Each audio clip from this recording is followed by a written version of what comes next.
بسم اللہ الرحمن الرحیم نحمده ونصلی علی رسولہ الکریم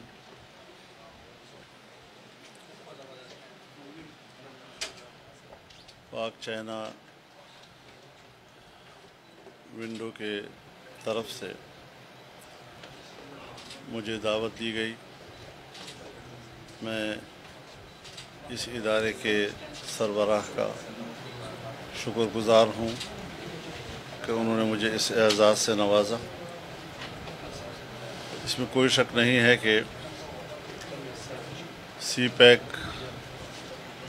یہ پاکستان کی ترقی کا راستہ ہے، یہ پاکستان کی ترقی کی شاہراہ ہے، اور ظاہر ہے کہ سوویت یونین کے ٹوٹ جانے کے بعد عالمی سیاست میں جو تغیرات آئے، سیاسی حوالے سے بھی اور اقتصادی حوالے سے بھی، اس میں چائنا نے پہل کی۔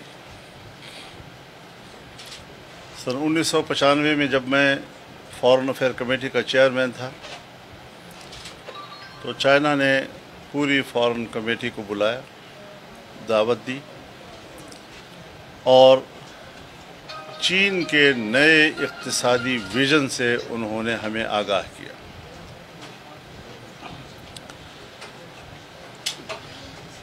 کمیونسٹ ملک ہونے کے باوجود اور وہاں پر باقاعدہ ایک سوشلسٹ نظام کے باوجود انہوں نے چین کے 5 شہروں کو فری اکانومی زون بنا دیا تھا، جس میں فرد کی ملکیت کو تسلیم کیا گیا، اس کو سرمایہ کاری کا حق دیا گیا، اور وہاں پر تجارت کے راستے کھولے گئے۔ لیکن ان کا جو ویژن تھا وہ اپنی تجارت کو پوری دنیا میں فروغ دینے کا تھا، اور اس کے لیے انہوں نے راستوں کا تعین بھی کر لیا تھا۔ ہم نے ان کی ساری تفصیلی گفتگو سننے کے بعد ٹریڈ وائے پاکستان کا تصور پیش کیا، اور ہماری طرف سے 7 ریزنز فار دا ٹریڈ وائے پاکستان باقاعدہ ریکارڈ پر تحریری طور پر پیش کیا گیا تھا، اور 1 ہفتہ کی گفتگو مذاکرات کے بعد انہوں نے ہمارے اس نظریے کو قبول کر لیا تھا۔ چین کے ساتھ دوستی پاکستان میں غیر متنازع ہے۔ عوام کی صفوں میں ہم من حیث القوم چین کو اپنا دوست سمجھتے ہیں۔ پیپلز پارٹی کی حکومت تھی، 2008 میں بنی، یا 2013 میں مسلم لیگ نون کی حکومت، دونوں نے اس حوالے سے ایک ہی پالیسی کو تسلسل دیا اور سی پیک پر کام شروع ہوا۔ یہ محض ایک سڑک کا نام نہ تھا، یہ ایک تجارتی شاہراہ تھی جو ایک پیکج تھا، جس میں انڈسٹریل زونز تھے۔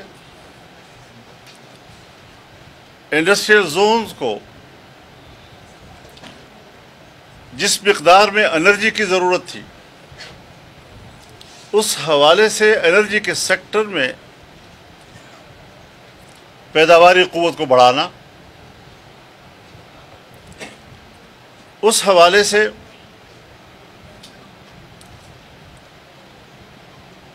گیس پاکستان کو مہیا کرنا تاکہ انڈسٹری جو ہے وہ چل سکے،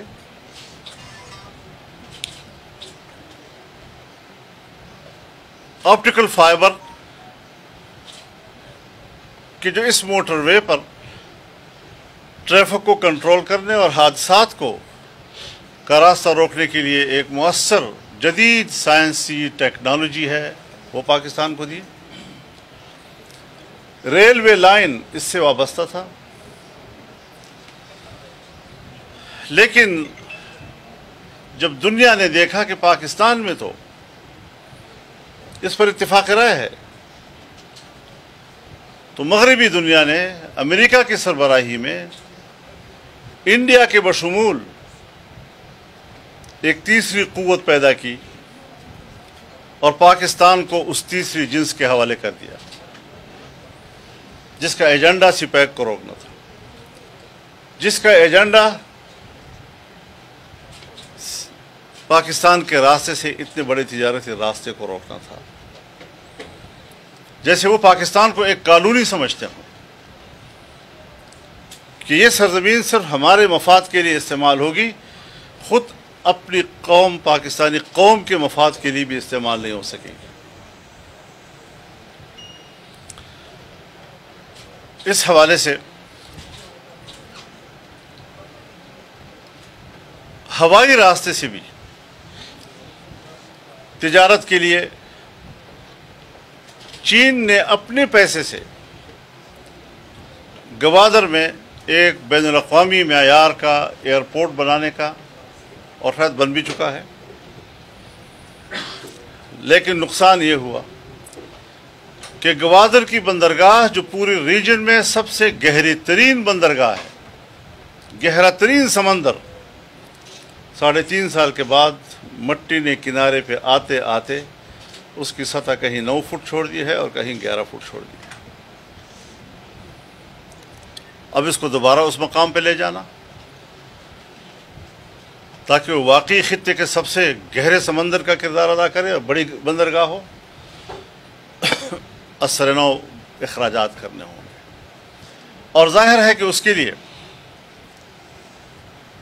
چین کے اعتماد کو بحال کرنا ہوگا۔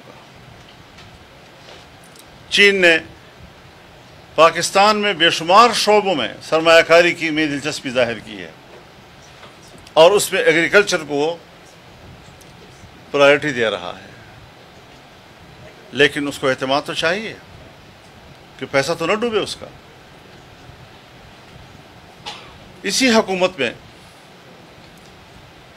جس طرح آپ نے رشکئی اکنامک زون کا ذکر کیا، اسی طریقے سے اب ڈیرہ اسماعیل خان میں بھی اور بنو میں بھی انڈسٹریل زون بنیں گے۔ سو ہم نے ایک تجویز دی حکومت کو کہ اگر یہاں پر انڈسٹریل زون بنتا ہے تو چونکہ ڈیرہ اسماعیل خان ٹانک یہ دامانی علاقہ ہے اور اس میں 12 لاکھ ایکڑ اراضی بیک وقت نہری بننے کی صلاحیت رکھتا ہے، اس کے لیے وسائل مجتمع کیے جائیں جو علاقائی وسائل ہیں، ہم کوئی دور سے پانی نہیں مانگ رہے اس کے لیے، لیکن یہاں سے بھی ایک ریجنل کارگو ایئرپورٹ ہونا چاہیے، جس پر حکومت نے رضامندی ظاہر کر لی ہے، اور اس خطے سے بھی وسط ایشیا اور مشرق وسطیٰ تک تجارت کو فروغ دینے کے لیے ہوائی راستے کا تعین کیا جا رہا ہے۔ میں سمجھتا ہوں کہ اس دوستی کو اور مضبوط کرنا ہے۔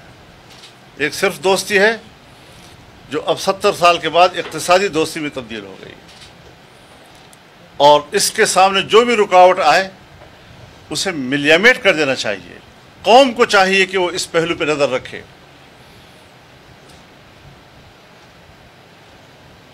تجارت کی 3 سطح ہوتی ہیں۔ ایک تجارت ہوتی ہے پبلک ٹو پبلک، دکاندار ہے محلے میں بیچ رہا ہے، چھوٹی موٹی چیزیں ہیں، زمین کوئی بیچ رہا ہے، کوئی دکان بیچ رہا ہے، کوئی خرید رہا ہے۔ ایک ہوتا ہے پبلک اور اسٹیٹ کے درمیان، جب آپ کوئی چھوٹی سی انڈسٹری لگا رہے ہوں، آپ لون لے لیتے ہیں بینک سے، وہ آپ کو سپورٹ کر رہا ہوتا ہے، گورنمنٹ آپ کو سپورٹ کر رہی ہوتی ہے، اور ایک میگا لیول پر جب بین الاقوامی سرمایہ کاری آپ کے ملک میں آتی ہے اور اسٹیٹ ٹو اسٹیٹ ٹریڈ ہوتی ہے اور ڈیولپمنٹل کام ہوتے ہیں. پہلی مرتبہ ہم نے دیکھا کہ باقاعدہ سرکاری طور پر پالیسی اعلان کی گئی کہ پاکستان میگا پروجیکٹس کا متحمل نہیں ہے. سارے منصوبے فریز کر دیے گئے اور کہا کہ ہم میکرو لیول پر تجارت کو فروغ دیں گے، یعنی انڈے اور کٹے کی تجارت. مذاق کیا گیا ملک کے ساتھ. 25 کروڑ عوام کی آبادی کا ملک، ایک بڑے رقبے پر آباد ملک، اور اس کو دنیا سے کاٹنے کی کوشش کی گئی، چائنا سے کاٹنے کی کوشش کی گئی. تو ظاہر ہے کہ پھر ملک میں تبدیلی لانا ضروری تھا. اور ہماری جو جدوجہد تھی وہ ملک کی مفاد قدم قدم پہ ثابت کر رہی ہے کہ اسی کے لیے تھی. ہم نے وہ عزائم سمجھ لیے تھے کہ کس مقصد کے لیے 2018 میں ایک نئی جنس پیدا کی گئی اور دھاندلی کے ذریعے ملک پہ مسلط کی گئی. ہمارے بہت سے سیاسی دوست کبھی نرمی کبھی مصلحت سے کام لیتے رہے، لیکن ہم مصلحتوں سے بالا تر ہو گئے اور تحریک کو دوام دیا، اور وہ تحریک تمام سیاسی قوتوں کو ایک پلیٹ فارم پر متحد رکھنے کا باعث بنا، اور بالآخر اس سے نتائج بھی حاصل کیے. لیکن یہ کچھ ہوتی ہیں حکومتی کمزوریاں، لیکن حکومتی کمزوریاں جب اسٹیٹ کو کمزور کر دیں تو پھر وہ کمزور اسٹیٹ کل اگر آپ کے پاس تھا تو وہی کمزور اسٹیٹ آج میرے پاس ہوگا، اور پھر وہی کمزور اسٹیٹ اگلے کو منتقل ہوگا. کمزور اسٹیٹ کو دوبارہ طاقتور بنانا، بین الاقوامی دنیا کے ساتھ مفادات کا اشتراک، اس کے لیے ان کا اعتماد، یہ کوئی معمولی مسئلہ نہیں ہے کہ آپ کہتے ہیں کہ 1 سال کے اندر اندر. فرق یہ ہوتا ہے کہ کبھی آپ جی ڈی پی رکھتے ہیں 6.5% پہ، اور اگلی حکومت آتی ہے وہ 0 پہ لے آتی ہے. اتنا بڑا تفاوت پاکستان کی تاریخ میں کسی نے نہیں دیکھا ہوگا. تو ظاہر ہے اب سیاست کو اٹھانے میں دقتیں آ رہی ہیں. سیاسی ہلچل، سیاسی عدم استحکام، یہ بذات خود معاشی عدم استحکام کا سبب بھی بنتا ہے. لیکن الحمدللہ جب تیسرے مرحلے میں دنیا داخل ہو رہی تھی کہ اب دفاعی نظام کو سبوتاش کیا جائے، اس مرحلے کو بھی ہم نے بچایا ہے، اور اللہ کے فضل و کرم سے انشاءاللہ العزیز معاشی طور پر بھی ملک کو مستحکم کیا جائے گا، اور اس ملک کو ترقی دی جائے گی، اس کو ترقی کے راہوں پر گامزن کیا جائے گا. میں بہت خوش ہوا کہ پشاور میں ایک ایسا مرکز کہ جو پاک چائنا کے تعلقات اور دوستی کا عنوان بن گیا ہے، اس کو آگے بڑھنا چاہیے، اس میں ان کا کردار ہونا چاہیے. اور میں تو چونکہ جس طرح ایک اچھی بلڈنگ کی بنیاد میں سریا روڑا وغیرہ ہوتا ہے، تو ہماری حیثیت اس کی ہے نظر نہیں آتی جی، لیکن ہماری چونکہ اس میں دلچسپی ہے، ہم اس کے لیے ہر تعاون کرنے کے لیے تیار ہیں، آپ سے رہنمائی لینے کے لیے ہم تیار ہیں، اور انشاءاللہ اس مقصد کو ہم حاصل کریں گے، اور کسی بھی قسم کی رکاوٹ کو انشاءاللہ قومی وحدت کے ساتھ دور کریں گے. پبلک کو بھی یہ ساری باتیں سمجھنے کی کوشش کرنی چاہیے کہ ملک کو کمزور کرنا، ایسی قوتوں کو ہم نے فارغ کرنا ہے، ملک کو طاقتور بنانا، ایسی قوتوں کو ہم نے آگے لانا ہے. اللہ تعالی ہماری مدد فرمائے، پاکستان کی حفاظت فرمائے، اور اسے ترقی سے سرفراز فرمائے. وآخر دعوانا الحمدللہ.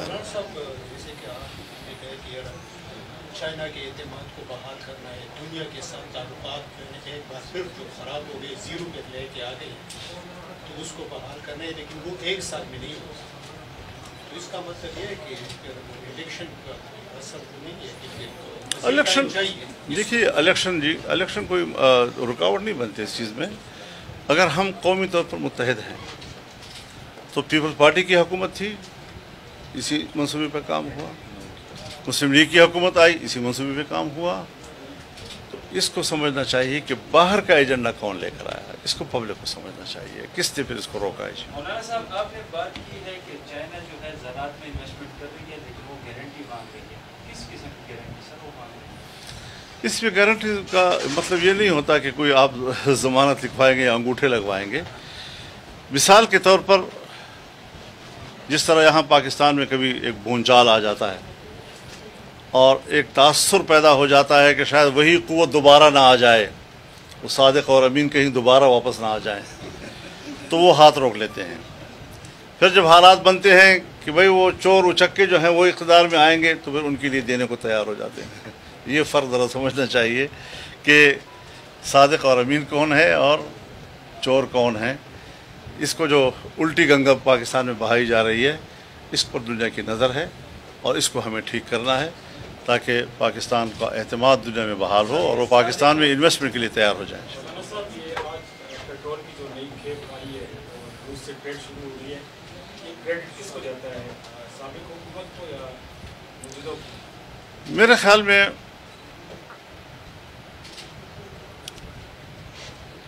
ایک بہت لمبی تاریخ ہے اس بات کی کہ دنیا دو حصوں میں منقسم تھی. گروپنگ تھی، امریکہ اور مغرب کی گروپنگ اور رشیا اور مشرقی دنیا کی، جس کو ایک کو رائٹسٹ کہتے تھے، دوسرے کو لیفٹسٹ کہتے تھے. اور روس مذہب اور اسلامی دنیا کو اپنا دشمن تصور کرتا تھا. افغانستان کی جنگ بھی اسی نظریاتی کشمکش کا ایک تسلسل تھا. جمعیت علماء اسلام نے خارجہ پالیسی کے حوالے سے جو نظریہ دیا ہے ہمیشہ،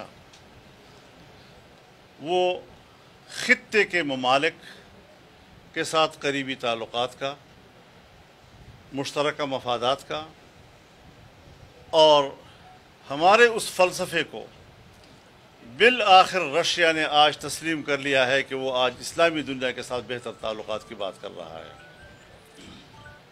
تو میرے خیال میں یہ ایک بہتر پیش رفت ہے اور ایک پیغام ضرور کیا ہے امریکہ اور مغربی دنیا کو کہ پاکستان اپنی معیشت کے حوالے سے ان پر انحصار نہیں رکھے گا. وہ اپنے نئے دوست بھی پیدا کرے گا اور پاکستان کی خارجہ پالیسی کا محور پاکستان کا مفاد ہوگا. انشاءاللہ. بہت شکریہ آپ کا. جی.